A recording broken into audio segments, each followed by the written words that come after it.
Madame la Présidente, chers collègues, la déontologie, la transparence et l'éthique sont autant de prérequis à une relation de confiance entre la politique et les Français.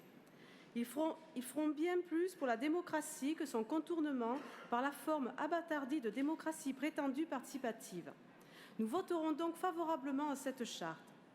Néanmoins, ce qui marche encore mieux que les engagements, ce sont les résultats. Et il serait grand temps que ce Conseil régional et votre majorité tiennent leurs promesses à cet égard plutôt que de les multiplier. Je remarque ainsi qu'en 18 mois, depuis notre élection, la déclaration de transparence des élus régionaux n'a jamais été réclamée. Le règlement intérieur que vous avez élaboré prescrit pourtant d'en établir chaque année.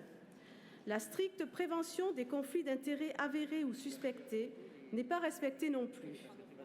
Nous avons tous pu constater que beaucoup d'élus de la majorité, membres d'organismes extérieurs, participent aux débats les concernant durant les commissions sectorielles.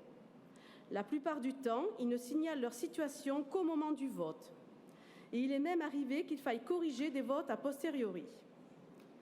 Ce type de situation existe même lors des commissions permanentes, où vous nous assurez régulièrement qu'il n'est pas nécessaire de préciser quels élus ne doivent pas participer au vote, parce que les services en tiennent déjà compte.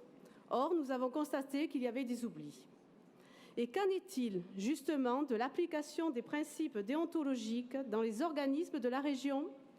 La Chambre régionale des comptes nous apprenait il y a peu que 2 membres nommés en tant que personnalités qualifiées ont siégé au conseil d'administration de l'établissement public régional Port de Sète Sud de France, en situation de conflit d'intérêts manifeste.